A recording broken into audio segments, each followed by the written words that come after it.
अस्सलाम वालेकुम। आज हम ऑक्सफोर्ड मॉडर्न इंग्लिश बुक 3 की एक पोम देखने जा रहे हैं, नूरुद्दीन अंकल। बहुत आसान सी बेसिक सी पोम है जो कि डेविड हॉर्सबर्ग ने लिखी है, जिन्होंने कि किताब बनाई है। और कुछ ऐसा मुश्किल कॉन्सेप्ट नहीं है अपने एक अंकल के बारे में जो कि आके उनको कहानियाँ सुनाया करते थे। उनकी तारीफ़ में कुछ बातें की हैं, तो शुरू करते हैं। Nuruddin uncle, wherever he goes, wears his spectacles on his nose, carries a stick with a silver band and a silver box in the other hand. Nooruddin uncle जहाँ भी जाते हैं तो वो अपनी नाक पे अपना चश्मा रख के जाते हैं, यानी चश्मा लगा के रखते हैं। और वो एक वॉकिंग स्टिक साथ में लेके चलते हैं जिस पे कि एक सिल्वर बैंड बना हुआ है। ठीक है, ये देखिए, ये आप देख सकते हैं, बैंड कहते हैं छल्ले को। तो एक छल्ला सा सिल्वर का लगा हुआ है उसमें, और उनके दूसरे हाथ में जो है वो एक सिल्वर कलर का बॉक्स भी होता है। तो ये थोड़ा सा उनको डिस्क्राइब किया कि देखने में कैसे हैं। He comes to our house when he's had his lunch and usually brings me a sweet to munch. वो आमतौर पर हमारे घर आते हैं जब अपना खाना खा चुके होते हैं, और आमतौर पर मेरे लिए लेके आते हैं कोई मीठी चीज़ जिसको मैं चबा सकूं। मंच करना कहते हैं कचर कचर करके मज़े से खाना, तो कोई टॉफ़ी वगैरह लेके आते हैं मेरे लिए।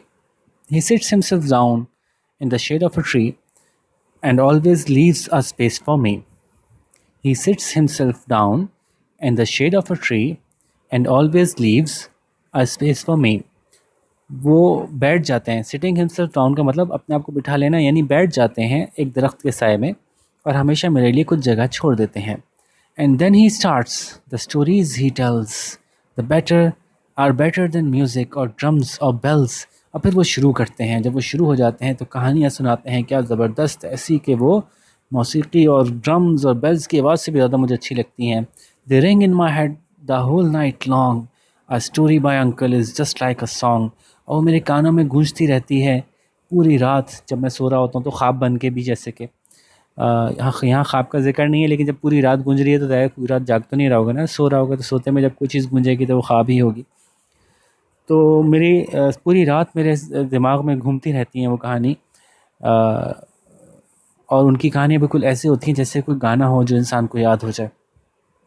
There are stories of princes handsome and young. वो कहानियाँ होती हैं शहज़ादों की जो कि बड़े हैंडसम होते हैं और नौजवान होते हैं, बड़े खूबरू होते हैं। And warriors of old whose deeds are still sung. और ऐसे वॉरियर्स की जो पुराने ज़माने के थे, जिनके कामों की आज तक उनको गाने गाए जाते हैं।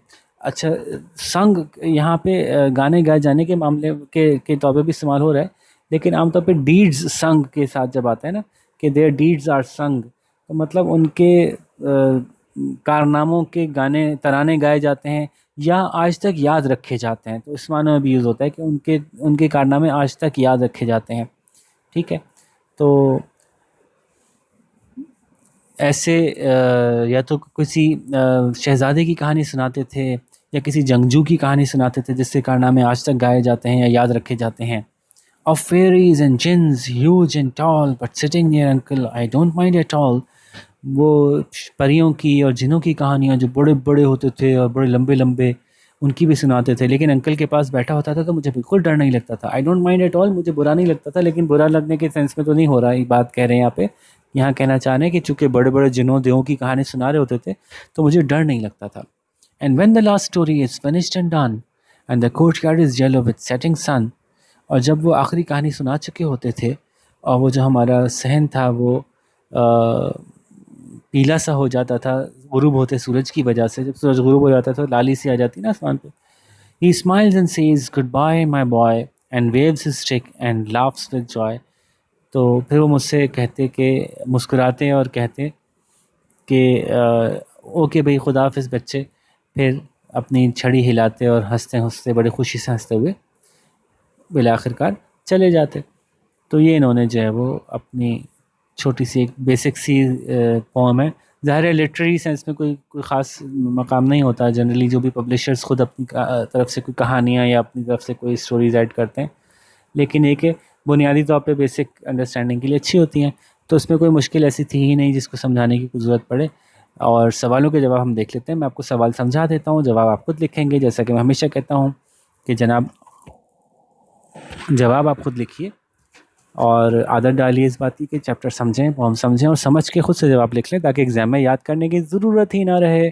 और इस तरह से आप आहिस्ते आहिस्ते जवाब लिखते जाएंगे ना, तो एक चैप्टर के जवाब करेंगे, उसमें कुछ गलतियाँ होंगी तो किसी टीचर को दिखाइएगा, टीचर करेक्शन करेगी, अगली दफ़ा आप उससे बेहतर करेंगे, उससे बेहतर करेंगे, यहाँ तक कि आपको बहुत अच्छे जवाब लिखना खुद से आ जाएंगे। और अगर कोई टीचर अवेलेबल ना हो तो आप मुझे कमेंट्स में बता सकते हैं, वरना मैंने अपना ईमेल एड्रेस तो दे ही दिया है, आप यहाँ पे मुझे सेंड कर सकते हैं। ठीक है, तो शुरू करते हैं।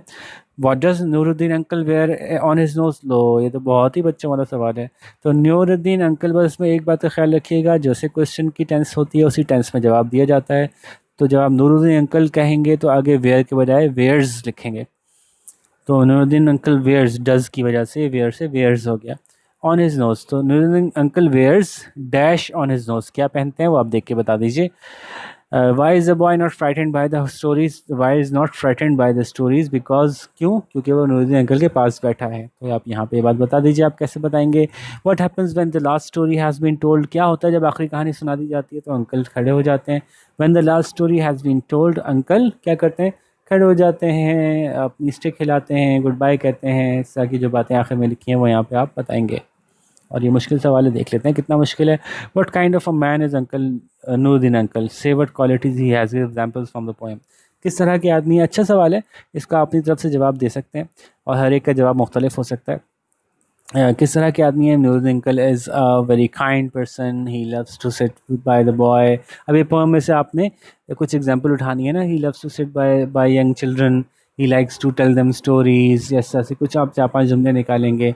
ही likes to smile, he likes to make them feel good, he likes to present them with some sweets to make them feel better और समथिंग लाइक दैट। तो सारे कुछ जुमले जो हैं आप बनाएं कि जो आपको लगता है कि उनकी शख्सियत के बारे में एक्सप्लेन करते हैं। तो 3-4 बातें आप लिखेंगे। तो Nooruddin is a person who is, और फिर आगे करके आप बता दें, he is a very kind person, he is a very sweet person, he loves children वगैरह वगैरह।